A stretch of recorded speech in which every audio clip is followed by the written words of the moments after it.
Hello, good morning. Happy Wednesday, April 15th, 2026. It's tax day here in the United States. Ted, you got yours all shored up?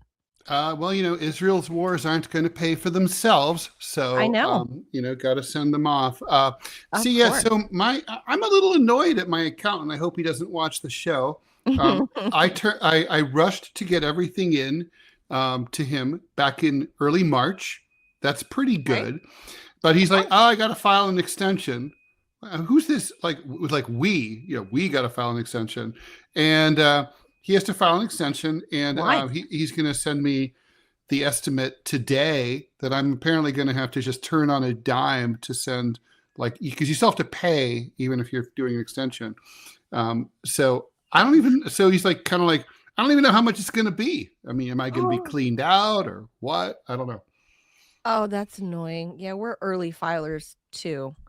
So I'm a kind of anti-extension. I don't do extensions. I'm not an extension person.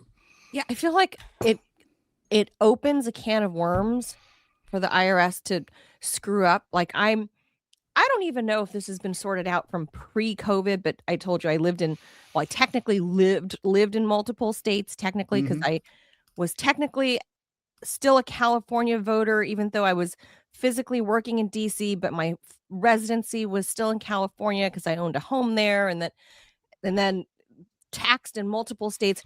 So anyway, then COVID hit when I became an official resident out here, and the IRS shut down, and I literally could not get help to resolve my situation, even though I started working. When I figured out what was wrong, it was right before COVID, but then COVID hit, and they literally sent all the IRS agents to work from home, and offices were shut down, and there was limited services. And then I got screwed because the federal government shut down, and they were trying to screw me in fees and penalties, and I was like, no. That's so annoying. No. You guys shut down. I didn't shut down. There were times that I was on hold. You were like, I was right here. Yeah. I was on hold on the phone for 3 hours with hold music during COVID. I would literally be sitting there just hold music for Ridiculous. 3 hours. And then I'm just fed up with the IRS and this whole so you can't trust the IRS. But today's that glorious day, so all of our money can get shipped off somewhere else, Ted. Yep, not to feed our neighbors, not to house the homeless. That would be shipped gay. Off. Totally gay. We're looking after our brethren. What the fuck? It's much better to go bomb brown kids everywhere around the world. Yeah. Obviously. Duh. The national pastime. All right.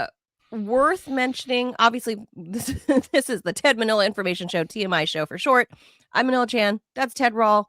We do it live Monday through Friday, 10 a.m. Eastern time. Please be sure to hit that like, the follow button, the share, the subscribe, all of that.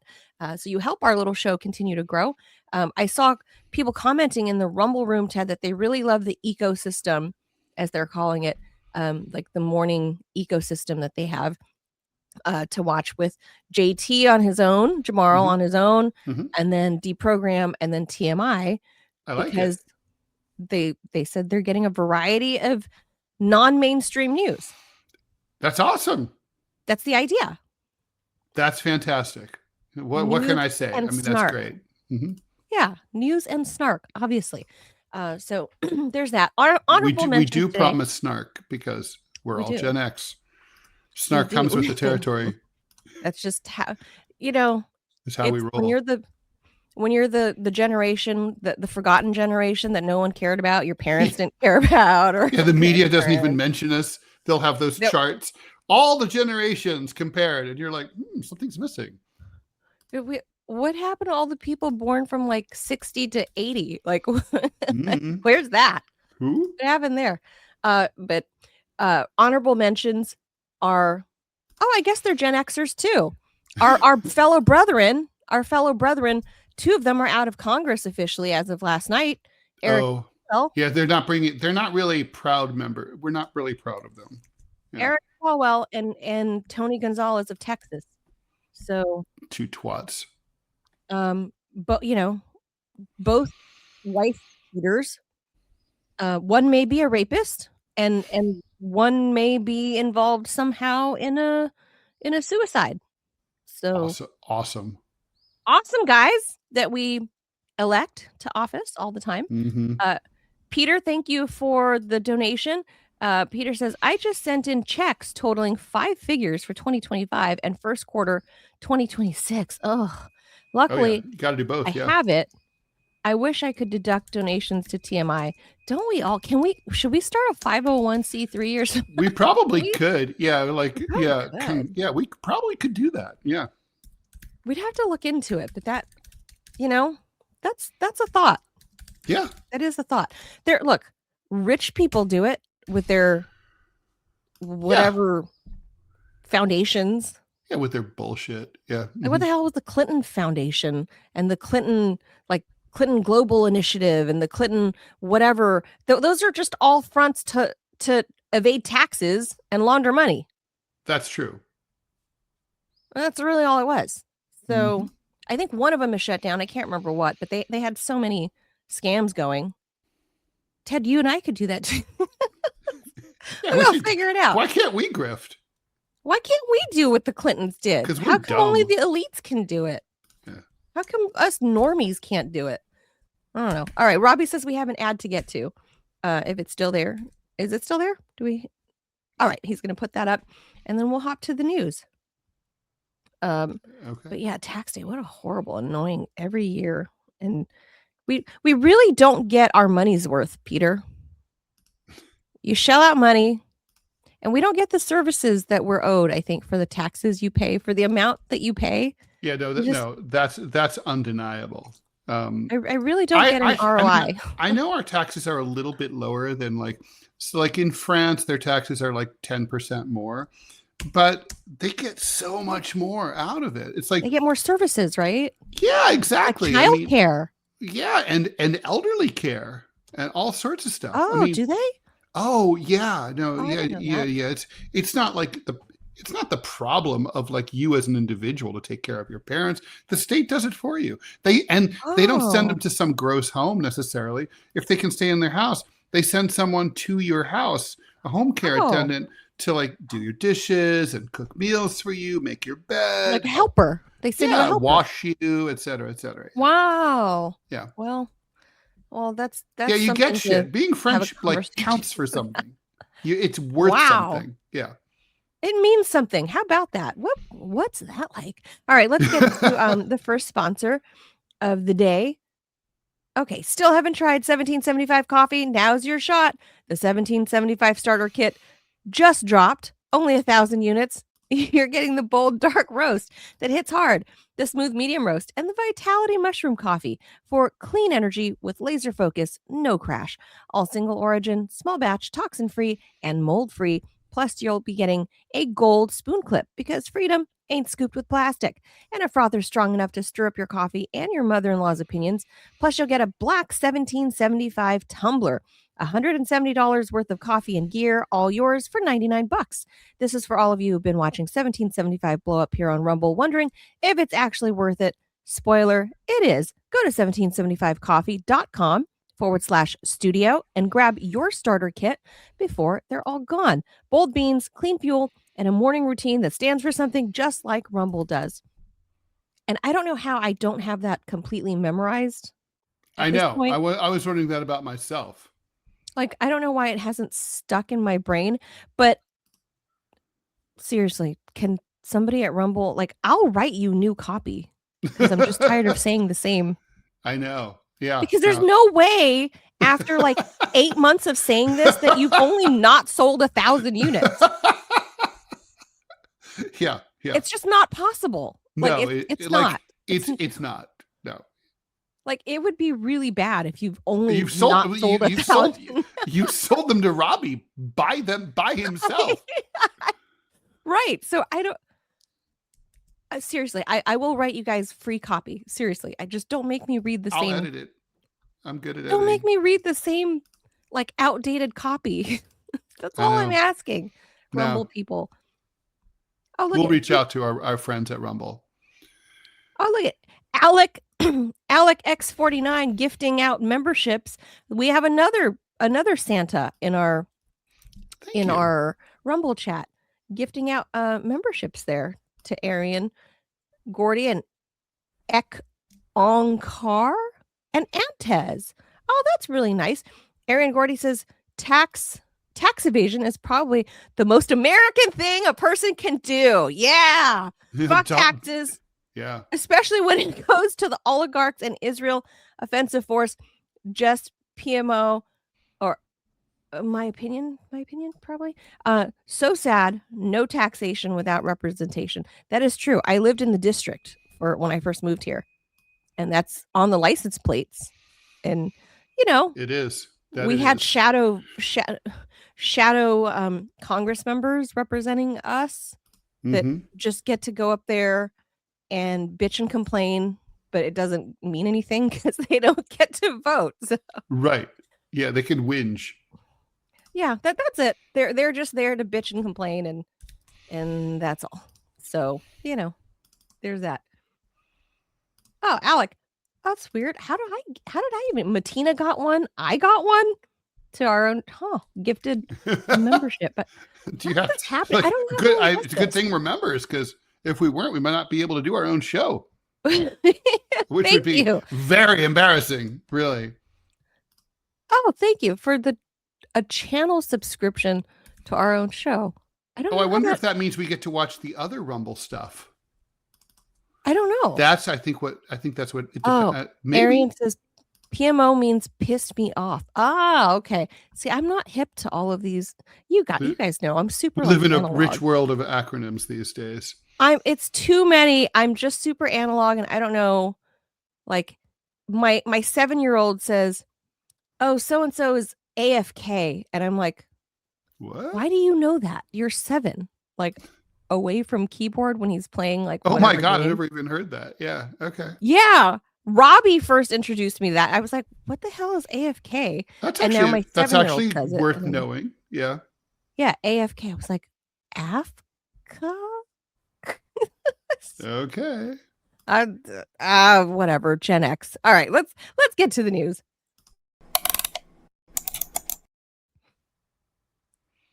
All right, here's what's got me giggling today. Because Ursula von der Leyen, she goes from like NATO to all these whatever these European groups are, right? So I don't know if this spells destruction for the EU or if it's strength. I don't know. Haven't decided, because if she gets her way, then that's where it gets kind of like, this could spell destruction for everyone's national sovereignty. So von der Leyen is pushing for the abolition of veto power within the European Commission, because that's not authoritarian at all, Ted. Oh no. And why should anybody not be concerned when a German-ish lady that hails from what I hear, some very Nazi-ish roots, unconfirmed. Oh, is that true?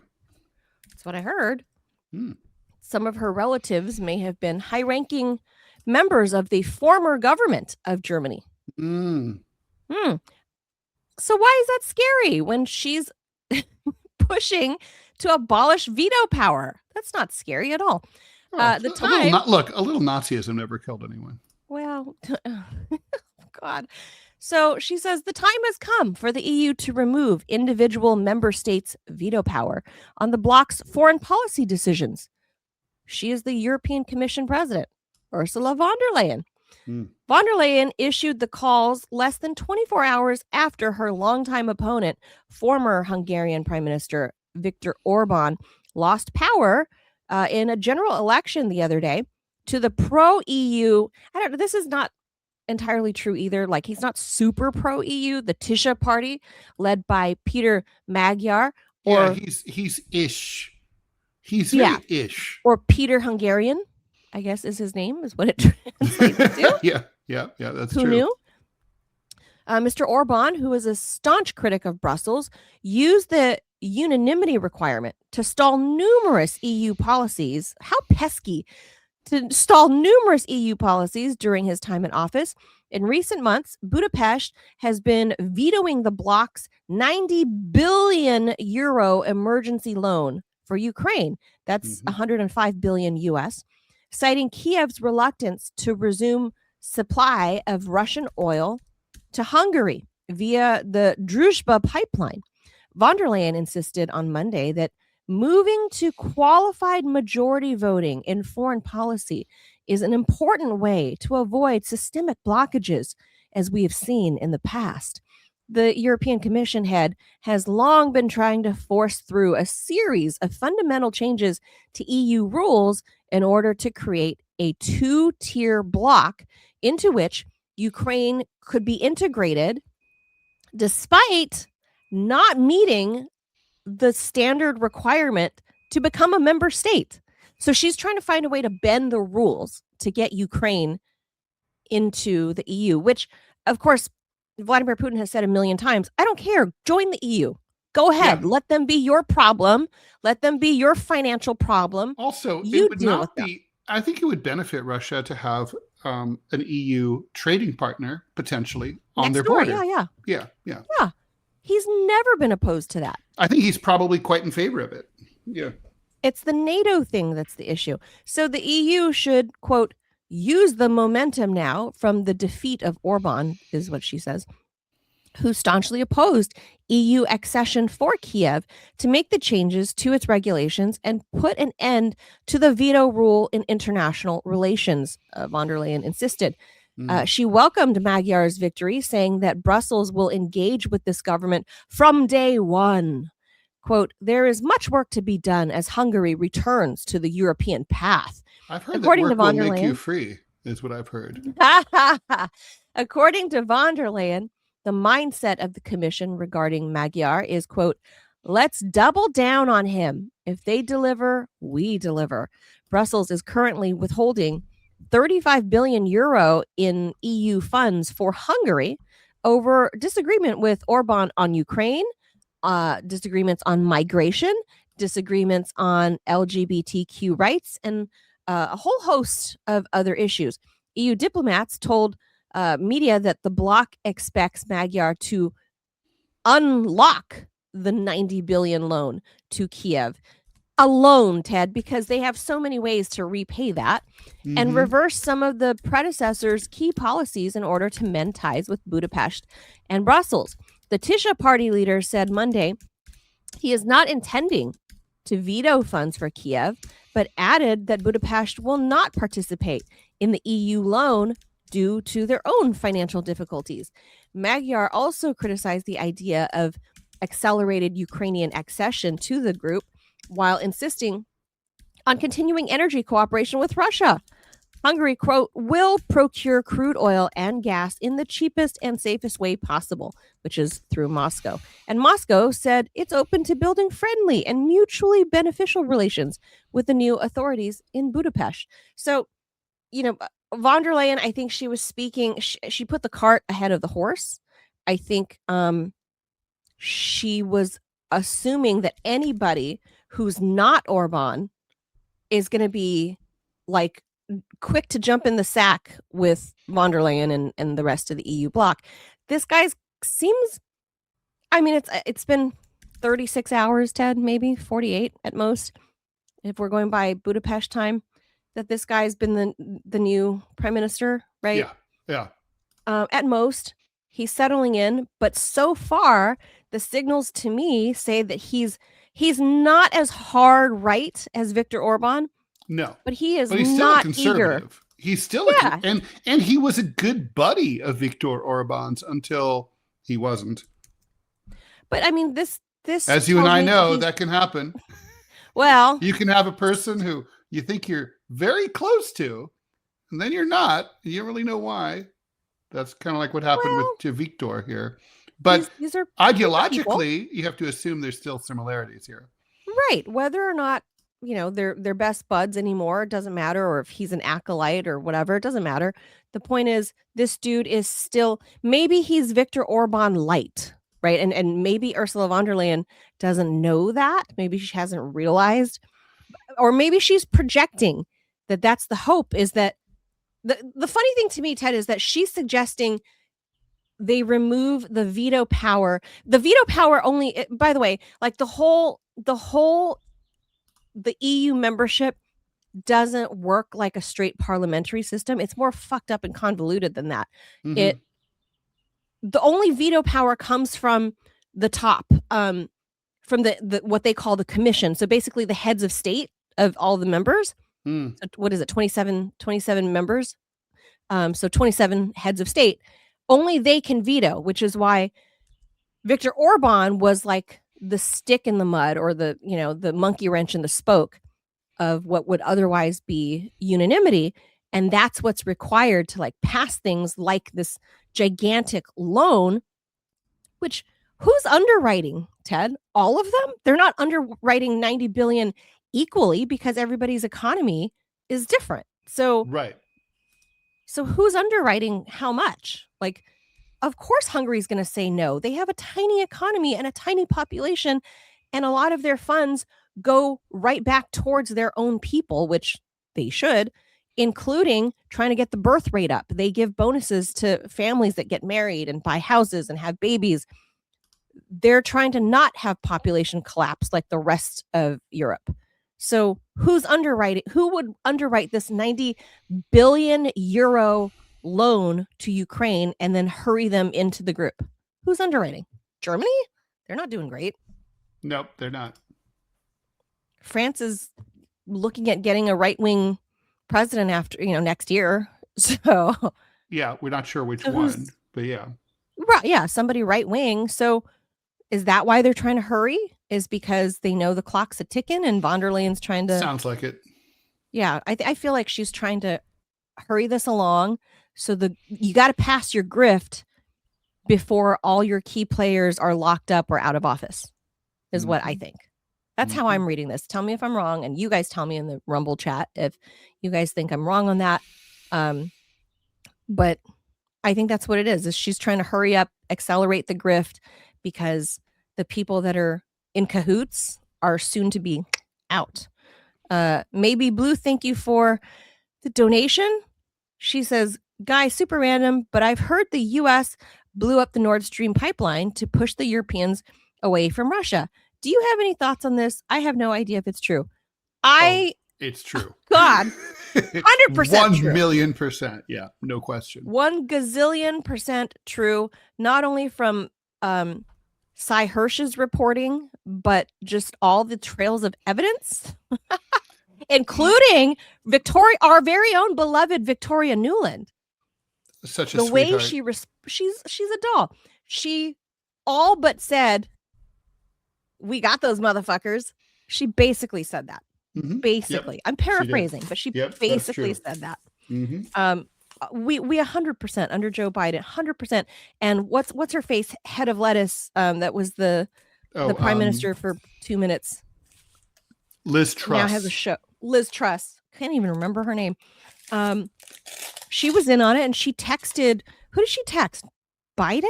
No, I think it's Joe. Yeah, directly. Did she text Joe directly? She said, "It's done."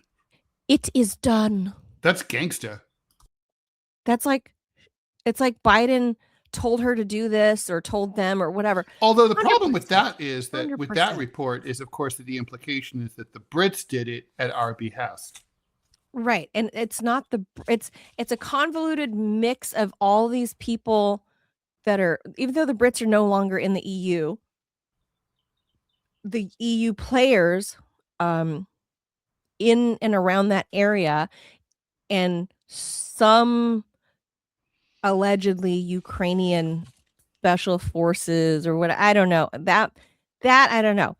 This is like somebody's Navy. Somebody's official Navy professional divers did it. It wasn't some drunk Ukrainian that just decided, this is for Mother's Ukraine. I blow up. Slava Ukraine. I blow up pipeline. Slava Ukraini. That's not what happened. No. That is not what happened. This was a multi-state sanctioned pipeline blow up to cuck the relationship, mostly between Germany and Russia, that the U.S. has been eyeballing for a long time. And because now, especially with LNG, the U.S. wants to supply our very extra expensive LNG to the Europeans. So I don't know if their prices have gone down, Ted, over the last winter. But I know that when it first happened, the Europeans were the Europeans and the UK were paying through the wazoo to keep their houses warm or to keep their businesses open. Yeah. Like wazoo, like thousands of dollars. Like I read some lady that owned a small coffee shop like outside of London posted on social media the cost of her electricity bill basically was like $6,000 that year. That year? That one bill, that 1 month or however. I was going to say, 1 month, or I mean, I was going to say for a year, that's not that big a deal. No, I don't know what her billing cycle was, but she said she just got her bill for her coffee shop and it was like $6,000. And she said it's normally like, I don't know, I think she said it was a few $100. What translates to a few $100. But anyway, that's the whole point. Was they wanted, we the US wanted to hurt our European allies to force them to be our customers and not Russia's. Mm-hmm. So that's basically the summary of the Nord Stream pipeline. But 100% that we had something to do with it, not all, but it was a multi-state sanctioned ecocide, because let's not forget that too.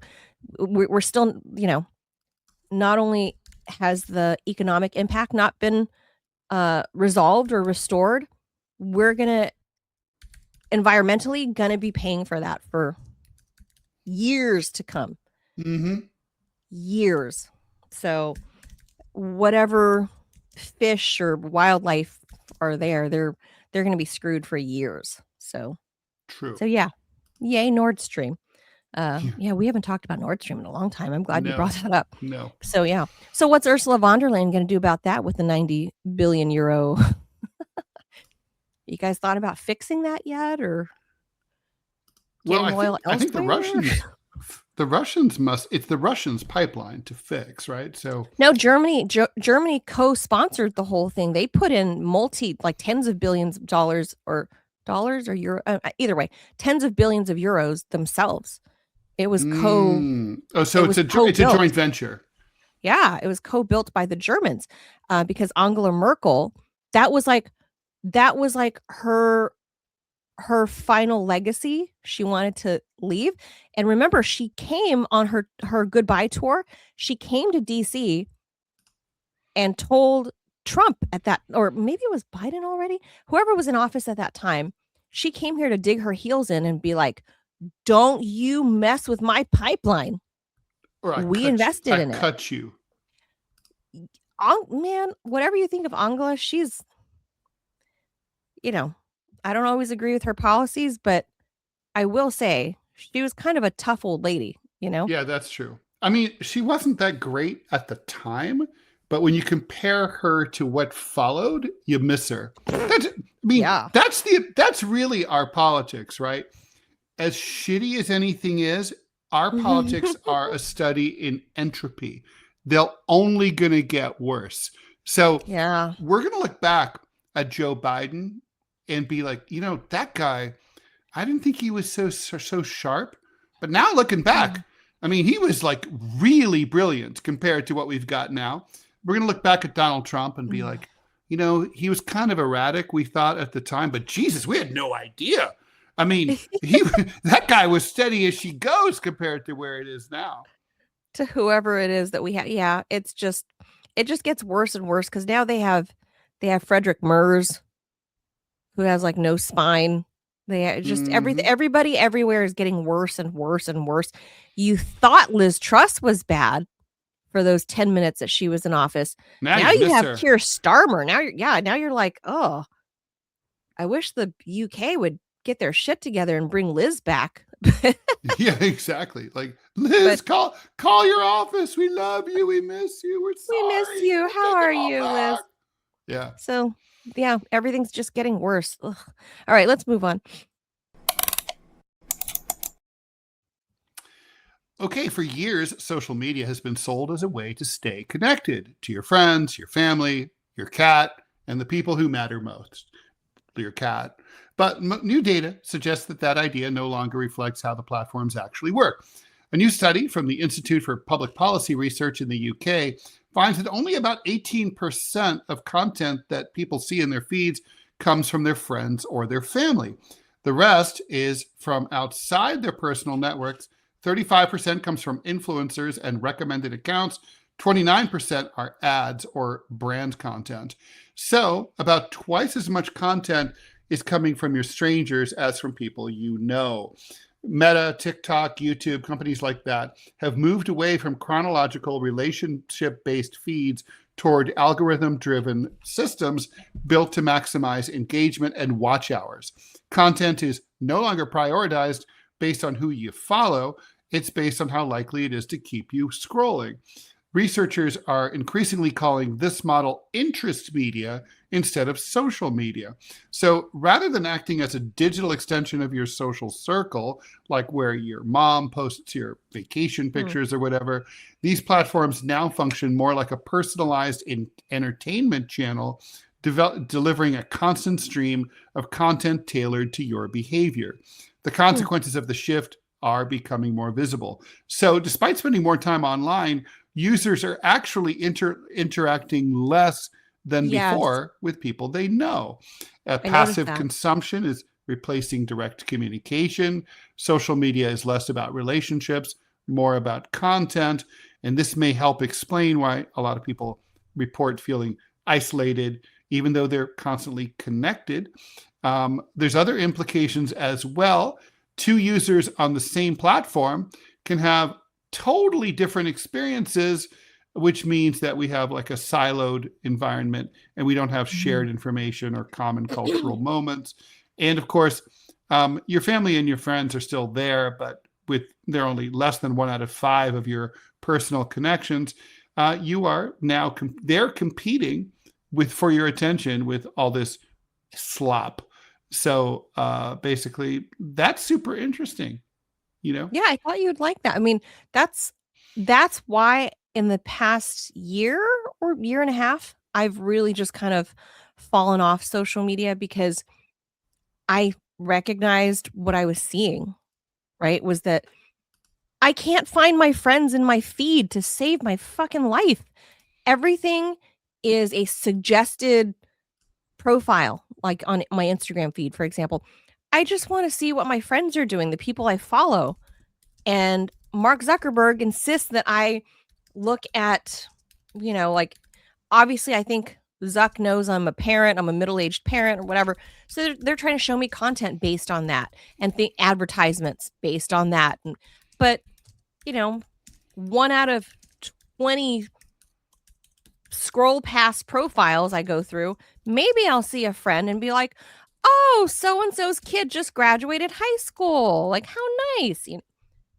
But that's why I don't even go on anymore, because it's terrible to actually see the numbers and to see the confirmation of what I felt like I was looking at, So I really only use it as an inbox. And now you have to think of the individual person that you want to see. Like, oh, how's Andrea doing? How's Tina doing? How's Bob doing? Like, let me check on Jimmy. Like, but you got to go one by one. That defeats the whole purpose. The point is you're supposed to scroll it and see your friends and see your community, that you have built up. Of course. But that's taken away. And this is why I think a lot of people have stepped away from it, because whether or not they could pinpoint exactly what it was that soured them to socials, like me, that's why they're not on there. And a lot of them are the Gen Zers, Ted, that are going back to the dumb phones, the flip phones. Those are making a comeback because they are annoyed and they know that they're being solicited to. But of course, the vast majority of people are still hooked on the doom scroll. But I hope that Totally. lawsuit that the girl just won in Los Angeles, I hope that forces change, and that other lawsuit, what was it in Texas? I hope that forces change with Meta and YouTube. Like, just go back to, that's why people loved like good old MySpace. Just, you see your friends' cat videos, you see grandma's flower garden. That's what you wanted to see. That's why you signed up for MySpace. Right. And of course, we all wanted to be friends with Tom. Of course. But like, what do you think, Ted? What do you think about these numbers? Like, that's horrific. You're seeing twice the shit from other sources than the people you wanted to follow. Well, I mean, you kind of know, because like you'll post something and then, over and over and over, and then your friends will say, I don't know, I have not ever seen your stuff in my feed. And you're like, well, why is that? I'm posting all the time. And it's like, well, obviously the algos are fucking you. It's really that simple. Arian Gordy, thank you for the donation. Arian says, also, social media has become basically a propaganda platform for large corporations. Most of the news I see on all the platforms is paid and fake news to sway public opinion toward a harmful agenda. So sad. True. Yeah, that's all true. Yeah, so basically 20%, is that more or less 20% of the shit you see is what you want? 20% is close. Wow, Yeah, less close than enough. 20. Yeah. Less than 20% of the content you see on social media is the content you actually follow, the people that you actually follow, the humans you actually know. Yeah, the people that, the shit that you care about, the reason you signed up in the first place. The other 82% is all manufactured and contrived to manipulate you. And you know it. I mean, you know it because there's all these things in your feed that you didn't follow, you don't subscribe. Yeah, and there it is. And I'm like, why is this here? I mean, they're spoon feeding you. And I mean, I think a lot of people passively take it, and that's why it works. Oh, of course. For big tech. And that's why Meta is like what didn't they say Meta was almost $1 trillion company? Mm-hmm. Just horrific. Never mind all the suicides, but whatever. Oh, who's counting, Ted? That's a choice. A little suicide never killed anyone. That's a choice. Just saying. That's definitely a choice. And Zuck has nothing to do with that. So more lawsuits. Evil please. Fucker. Evil. All right. Here's a story that really resonated with me, and I'll tell you why at the end, Ted. Mm-hmm. Mm-hmm. All right. Okay, this one's out of the UK. I'm not going to read the actual story. This is the summary of the story, but the woman in the UK, the quotes that she was giving in the actual article was so British. But okay, here's the story. So it sounds like something out of a psychological thriller. A woman begins hearing voices in her head, clear, persistent, and oddly specific. But these weren't random fragments or chaotic hallucinations. The message was direct and consistent. You have a brain tumor. Go get checked. So at first, doctors approached the case the way most would. Hearing voices is typically associated with psychiatric conditions, not physical, not physical illness. The assumption was that she might be experiencing hallucinations tied to a mental health disorder, but the voices didn't go away. They repeated the same instruction over and over and over, guiding her towards seeking medical attention. Eventually, she did. So, and they finally, caved to her. I don't know how the public health service works in the UK, but they finally approved the help that she was requesting. When she arrived at the hospital and requested a brain scan, clinicians initially saw it as a precaution, something to rule out serious issues and provide reassurance. Instead, the imaging revealed something far more significant. She did, in fact, have a brain tumor along with inflammation affecting nearby brain tissue. Following surgery to remove that tumor, the voices disappeared. The case has drawn attention not because it suggests anything supernatural, but because it highlights just how complex and sometimes counterintuitive the brain can be. Researchers believe the tumor likely disrupted regions responsible for auditory processing and internal speech. When those systems are altered, the brain can misinterpret its own internal signals, producing what feels like external voices. In rare cases, those voices can seem organized, purposeful, even informative. This doesn't mean the brain is communicating in a conscious sense. Rather, it reflects how deeply intertwined perception, cognition, and physiology actually are. A physical condition, like having a tumor, can present as what appears to be a purely psychological symptom, right? Because there's in your brain and then there's in your brain, if you follow what I'm saying. The takeaway is both unsettling and important. Not all psychiatric symptoms originate from mental illness. Sometimes they are the first sign that something physical is actually happening beneath the surface. In this case, what felt like an intrusive and confusing experience ultimately led to a diagnosis that might otherwise have been delayed. And it's a reminder that the brain's warning systems don't always look the way we expect. Sometimes they don't feel like symptoms at all. They feel like messages. And so this woman, the article is actually quite long, but the woman, she gave a quote quoting the voices that she heard. And it was so like British. I was like, so even the voices people hear, like the Brits here, are like prim and proper. The way I was like, oh, do please go get checked out for this. Well, that's sort of like the studies have shown for Pentecostals, the holy rollers, that when they speak in tongues that are based on their actual language. So if you're Uzbek, you have like an Uzbek style of speaking in tongue as opposed to an American style. So it kind of proves that it's fake. Well, so for this woman, she thought she was hearing voices, and she went to a shrink, and they first tried to medicate her. And they still would, all the medication that they gave her wouldn't make the voices go away. And so finally her shrink agreed, and she went to the hospital or whatever, and her shrink authorized and supported that they do a CT scan. And they indeed found a tumor like in between the two hemispheres of her brain. It's totally fascinating.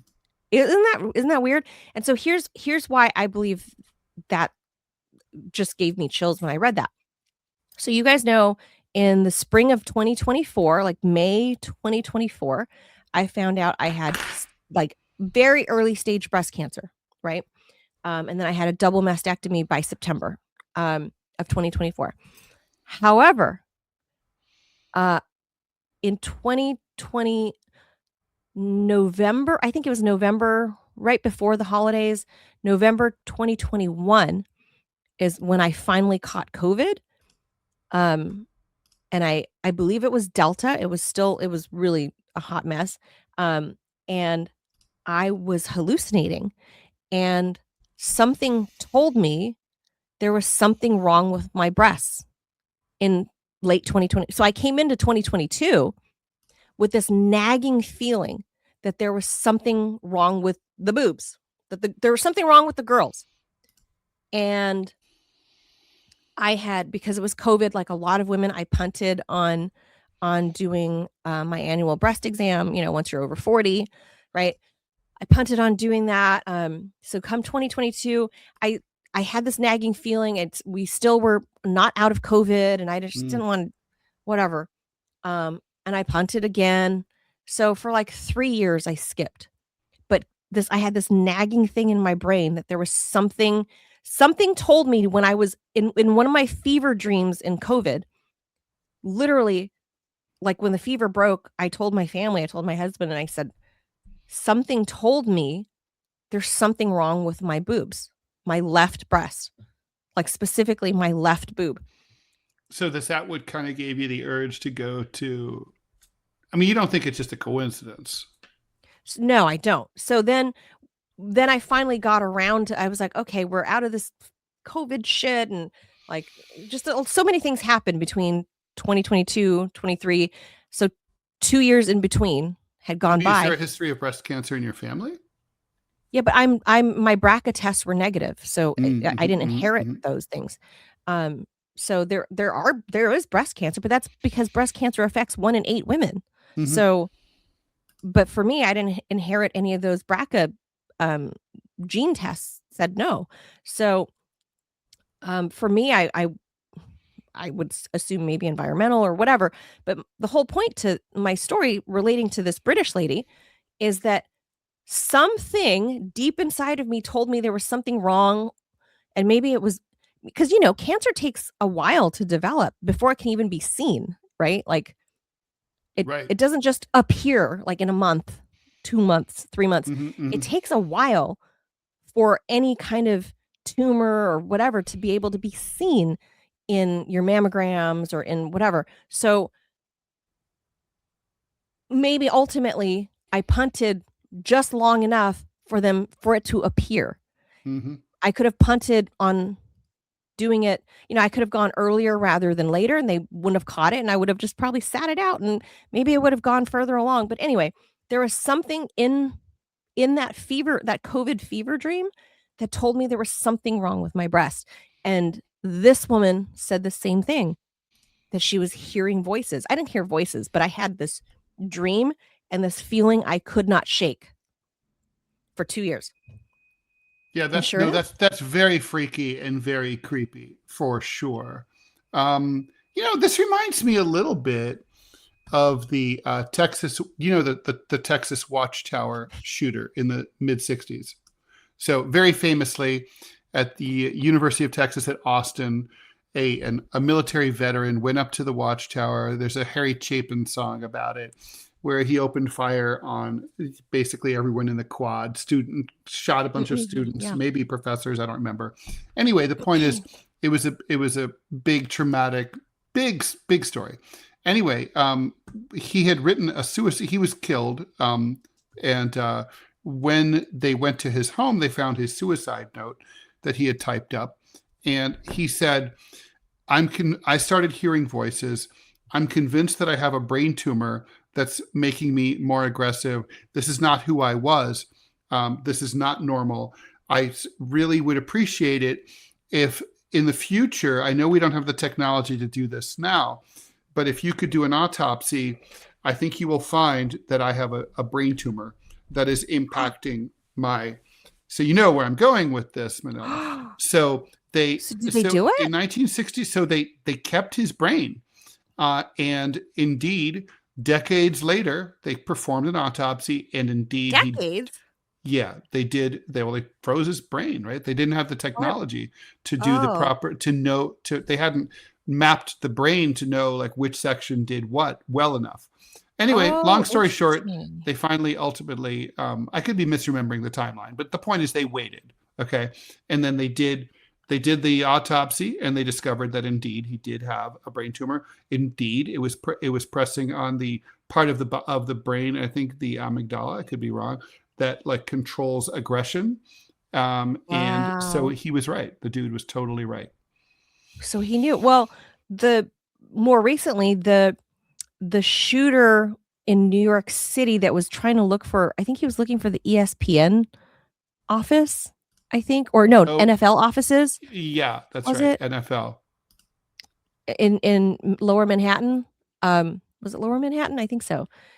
But he ended up shooting like, I don't know, like a Wall Street lady or whatever, because he went to the wrong floor or whatever. But he was, I don't know. I think he was a low end draft pick or something. I don't know, but he insisted that he had CTE and nobody would listen to him, and that it was making him violent, and that he couldn't control his urges anymore, but no one listened. So, and his suicide note said the same thing, that he wants somebody to cut his brain out and prove his point about CTE and brain damage among football players. A violent way to go about it, obviously. I guess he probably just couldn't help it. He was compelled, That's what he was saying in his note, was that he just can't stop these urges. He can't not do this. Like, he couldn't stop himself. And it was so weird. Arian Gordy, thank you again for the donation. Arian says, it's the ignorant doctors with an ego that continues to foster distrust in the medical system around the whole world, especially the horrors committed by doctors in the country. Tuskegee. I mean, there's no humility, as we saw. I think that's very true. In that field in general, as somebody who's dated a couple of doctors, Ted, a few times. Really? I have to say, I got hit on by a doctor, but I've never had any. Have I ever dated one? Had relationships? Like, I've dated. No, I don't think I've ever been interested in it. To be honest, I don't think I was ever interested in a doctor. Yeah. Oh, yeah. I actually had relationships and dated some doctors. And after, I don't know, the third one or fourth one, I was like, if there's any trend of the men I've dated before I got married, that's the trend, is doctors. I've dated multiple doctors. They ended up being doctors of whatever sort. Yeah, I don't know. But after the last one, I was like, nope, can't do it. Nope. You all have big, fragile fucking egos, and you think you're know-it-alls, but you really just kind of know what your specific field is. But you think because you're good in your specific field, like, oh, you're a top neurosurgeon, that you're great at everything else. No, you're really a dumbass that doesn't know how the rest of the world works, because you have severe social imbalance and have no idea about anything other than neurosurgery. So, it was basically like that. And yeah, that's the kind of humility that is lacking in that field. And because people have exalted them for so long, right? Right. And people trust them and think, oh, white lab coat, you're highly educated, you must know everything. And so when you have enough people telling you that for, 20 years. Yeah. Yeah. So of course, and that's it's this ugly, vicious cycle that if they go into a research environment, for example, they are so convinced that their hypotheses, which, by the way, Ted, you and I both know, you put out a hypothesis and you try to prove it. Yes, but you don't only follow that path and the clues to only prove your hypothesis. You have to follow it whether it proves it or disproves it. Correct. But that's not the science now. That's not how things are done now. No. So that's why a lot of people don't believe in the medical system anymore. It's a total collapse of trust. But we got one more medical story, Ted, that I thought was fascinating. I'm glad you shared it, because what I saw Wagyu beef when you the article you sent. You're doing this. Ted's doing this last article, and I almost wanted to join Jeffrey Dahmer. People be delicious if we're doing this, Ted. Eating people. Here's a Ted suggested story. So you'll see why some people might be more delicious than others. For years, ultra-processed foods have been blamed for expanding waistlines, raising diabetes rates, and a general decline in metabolic health. Now, there's a new study that suggests that ultra-processed foods could also be degrading the quality of your muscles in a way that could increase your risk of knee osteoarthritis. The research, highlighted in a recent CNN report, it examined more than 600 adults who were at risk for knee osteoarthritis. That's a condition that affects millions of people, and it's one of the leading causes of disability worldwide. Using MRIs, the doctors looked at beyond weight and body fat to focus on intramuscular fat, which is the fat embedded within the muscle itself. They found that individuals who consume more ultra-processed foods, packaged snacks, sugary drinks, ready-to-eat meals, had higher levels of fat inside their thigh muscles. This was true even after accounting for caloric intake, physical activity, and overall weight. In other words, it's not about overeating or lack of exercise, it's about the food. Intramuscular fat isn't just a cosmetic issue, it's been linked to reduced muscle function, increased inflammation, and a higher likelihood of joint stress, factors that contribute to the development and progression of knee osteoarthritis. Over time, this leads to pain, chronic pain, stiffness, and decreased mobility. Ultra-processed foods are not just simply convenient versions of traditional meals. They're industrial formulations high in refined sugars, unhealthy fats, sodium, and additives, while stripped of fiber, vitamins, and nutrients. They deliver energy, but not the building blocks your body actually needs to maintain tissue quality. So the result is subtle but important. You can appear relatively healthy. You have a low weight, you exercise regularly, you track your calories while experiencing changes at the tissue level. Muscle becomes less efficient, less supportive, more vulnerable to long-term damage.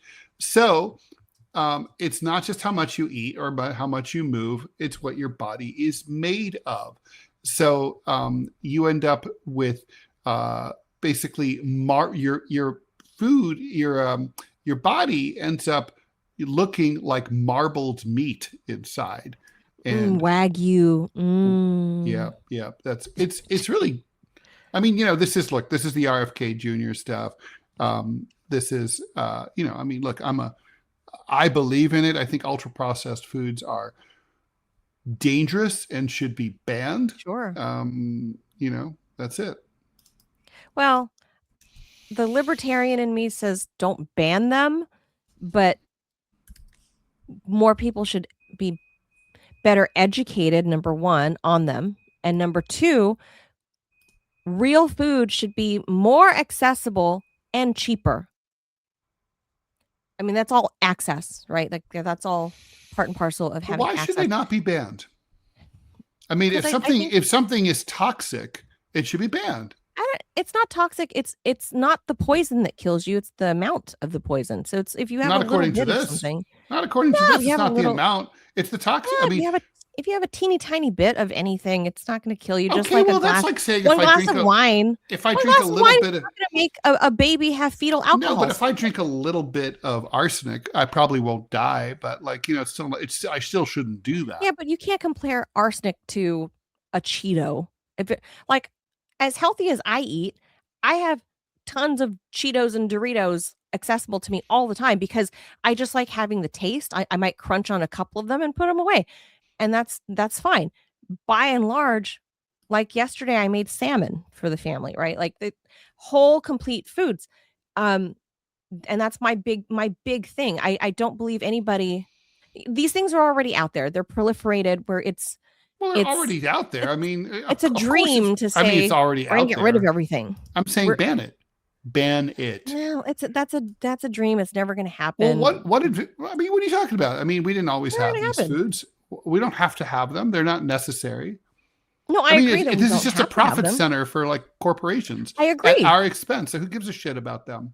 I agree. But the reality is it's not going to get wiped off the U.S. grocery store map in the same way. Well, why not? That's like saying, I remember hearing people say, there's no way you could ever Israel, people say Israel's going to get wiped off the map and become all of Palestine or whatever. The reality is it's not. Is there a world in which the United States cuts off Israel? Yeah. And in fact, that is going to happen. It's inevitable. It's just a question of when. But But with I just don't. We I are don't going to see that, ban at these least ultra not. processed foods. We will. It's I just don't a think they. question of I when. would love to see that happen. I don't think it's going to happen. I think it's too entrenched into society. I think the only way forward from here is making real foods cheaper, as cheap as, comparably cheap as the shit food. And if you guys look at the X-ray, I think this is from CNN, the article. If you look at the X-ray, it's looking like it's down onto somebody's legs. So basically, like if you took a slice, like chopped above the knee and another chop above that, that's basically what you're looking at. If I didn't know that it was what article I was reading, I would have thought I was looking at like a well marbled Japanese Wagyu beef. Like that's what it looks like. Americans are getting the fat tissue weaved into the muscle fibers, which is undocumented, unseen before in human history. That is gross. That's gross. Like, I bet, Ted, if you look at a Japanese sumo wrestler, technically, are they obese? Yes. But I promise you, if you look at their muscle tissue, it's pure muscle. There's no fat weaved into the muscle. Those guys are powerful, but they're eating like real food, like in Japan, they're at their sumo farms. They really are like farms, but they feed them like real food, and as big as those men are, I can almost guarantee, I've never seen an X-ray, but I'm willing to bet that the sumo wrestler's muscle tissue is in better shape than the average Americans. And the thing is, it's just the choices of food, the accessibility, and the culture. American culture is all about, people think, oh, as long as I'm skinny, I'm healthy. That's just not the case. And it's the quality of what's on the inside. It's not just about like, is she pretty on the outside? Is she pretty on the inside? It's, are you healthy on the inside? Which is why I say some people who are larger, there are larger people that are healthier than skinny people. Of course, obviously. Like this. Yeah, there's the whole skinny fat thing. Oh, yeah. So I know plenty of skinny people. Remember, I'm from LA. I know plenty of skinny people. There's flabby collarbone skinny people, chic, for sure. Collarbone skinny, right? But I can that's not good. I can almost bet that their muscle fibers look like marbled Wagyu because they eat shit. It's a low caloric intake, but it's shit calories. So this is what's scary, and I just don't think we're ever going to be the big food companies, Kraft and all of that. Kraft, who is, I think owned technically by Philip Morris, I think. Is that right?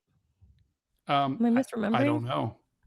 One of the big, or Winston-Salem, I don't know. One of the big tobacco companies bought up one of the big foods.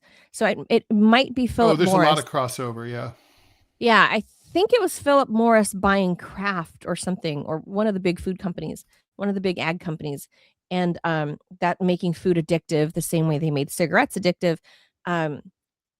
But this is what RFK is talking about with the whole corporate capture of our food industry, and I think it's too far entrenched. I don't know that we'll ever be able to weed it out. So the best you can do is to educate people about how bad it actually is, and on the other side, where the government can fight back, because you're not going to be able to pull out all the weeds. It's just not. I don't think that's possible. But if RFK wanted to help combat this, then you have to find a way to make real meats, real beef, real chicken, real lamb, real whatever, real proteins, real food accessible and cheaper. So no food deserts. Find a way to drive down prices on real ag products, because I don't think we're going to be able to weed out Kraft or Heinz, or I don't think that's possible. I think it's just too it's certainly too entrenched. possible. It's just very hard. I think too hard that they're not going to do it. They're not going to do it. They give too much money. We would have the main to lesson here overhaul is to the entire system. Stay away. Well, God forbid we should do that. It's not going to do ultra processed foods should be banned, and so you should ban them from your life personally. That's the real takeaway here. Yeah, that's the hard part. And if you don't, and I don't knock anyone who doesn't, because even I, as much as I eat whole real foods, like I have ultra processed foods here. I just don't eat them en masse. Like that's the key. But as far as our government, Ted, versus Europeans and the French, whenever I go to France, like I eat everything I want. When I go to Italy, I eat every carb I lay eyes on, and I come back skinnier. Yeah, of course. Yeah. So with good reason. Yeah. So it's something wrong with our government and how we feed our people versus what the Italians are doing versus what the French are doing. I've not been to Russia, but I think they have a similar food system where their food is real food. Yeah, their food is real food. It's not sort of as good as French food, of course, but but that's because they have different culture and stuff. But certainly it is a lot. Yeah, it's real food. Yeah, it's real food. Yeah, you can tell. Yeah. So there you go. Something about the European or in Asia. I've even gone to. Obviously, I've stayed long term for work purposes at like Caribbean islands, right? And at first, I was taken aback by the chickens because they weren't these fat, like what we see in American chicken farms. You know what I mean? Mm-hmm. So when I was like a couple of months in the Caribbean, they're gamier and thinner and skinny. So I was almost like grossed out when they grabbed a chicken and wrung its neck and then like barbecued it up for me, and I was like, I'm eating this. You're like, ew. Skinny anorexic chicken. But I think that anorexic chicken is what nature intended a chicken to look like. Not like, for sure, not these obese chickens in factory farms where they're too fat to stand on their legs, like, and so I've learned over the course of exposure being a journalist, and you're just like, wow, there's something really fucked up about how we feed our people and what's happening. Robbie says, come to Montana and see the free range chickens. What do you mean free? Like, there's in people's yards. Oh, just cut them loose and people just own chickens and just. Oh yeah, like you can't. But why wouldn't they get eaten up by like your poor cat? Well, that happens. So they do recommend that you have bells or something. So if a bear goes into the yard, you can shoot him. Well, again, that's nature.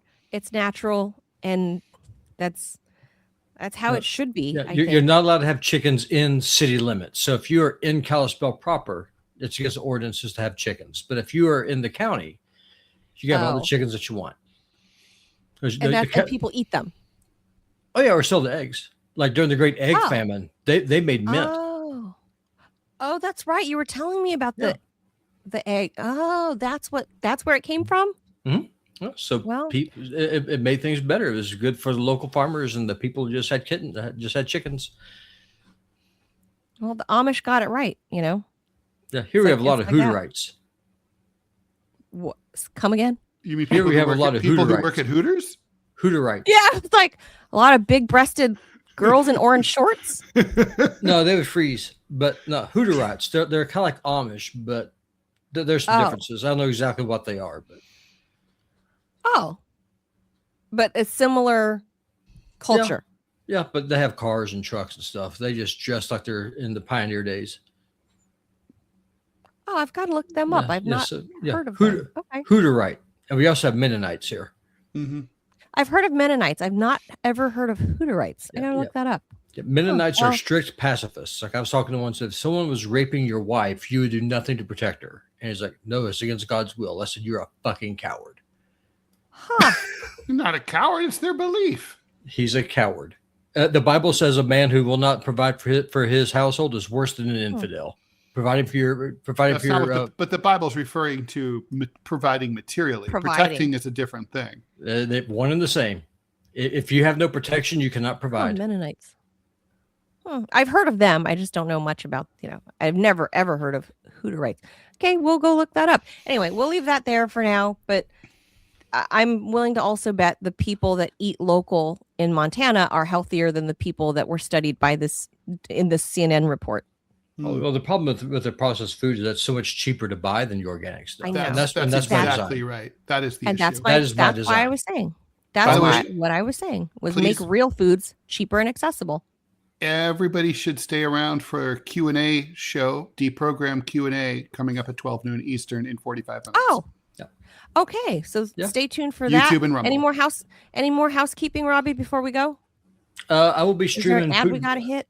Nope, we're good. I will be streaming Putinbot Gaming after we get done with the Q&A. So. Oh, and tomorrow on Deprogram, we've got an expert on Baal. I'm very excited about this. Ooh, interesting. Right? Are they a worshiper or are they No, this is a professor, study. a serious academic who is a scholar of ancient religions. So he's going to say who Baal was, why we talk about him, and how he's contextualized today. Yeah. So obviously, how Baal's coming up in those Iran videos. There's Baal. There's the Epstein stuff with the alleged Baal temple. Yeah.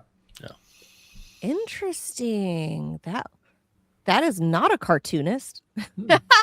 No, Baal. No, the Baal stuff. Look, Baal is always, when you read the Bible the first time and you're like, wait, I mean, correct me if I'm wrong, but other gods don't get a lot of mention in the Bible, and Baal is an exception.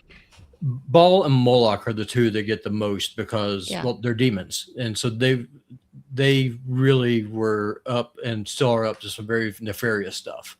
Like they don't really talk about the Roman gods or the Greek gods or anything like that. No, not really. I'm going to talk about a little bit about Apollo and how in Athens they had the Romans were so PC. It's really kind of crazy. They had an altar to the unknown god because I don't want to risk offending anyone. That's mentioned in the book of Acts. It's Gilligan's Island. And the I never rest. thought of the Romans as being particularly woke, but okay. No, but that was nice of them. It was like Gilligan's Island and the rest. Yeah. Right here. And the next in this case. Yeah. Well, the Romans didn't care so long, at least during the imperial period, didn't care who you worship, just so long as you worship the emperor too. Huh. And that's how the Christians got in trouble because Christians like, no, there's one God. And sorry, dude, that is not you. Mm-hmm. That ain't it. But then the emperors came around. Yeah. The Constantine. Yeah. Well, I guess Julian. Is there any way people can send questions? Yeah, absolutely. Watching the live feed, or they can just watching the live feed tomorrow. Yeah, or email me. Yeah. Or they can pre-send or West Glacier Gaming at Gmail. Yeah, just email me and I'll front load the questions. It's fine. That'll be an interesting conversation. Everyone's going to want to know about like the Epstein ties, and I wonder if that professor will be. Yeah. Yeah. Well, he's cool. All right. Yeah, he's a fertility god. So very, very rapey. Moloch was more of the I will murder your children. You can sacrifice them to me. So they kind of go one hand into the other. Mm-hmm. That's fun. So that's tomorrow on DMZ. That's tomorrow on DMZ. Today, stay tuned at 12 noon for Deprogram Q&A, and then Putinbot Gaming does the gaming stream right after that. Correct. All right, everybody. Thank you very much. Have a happy hump day. Bye. Eat healthy. Bye, Bye, y'all.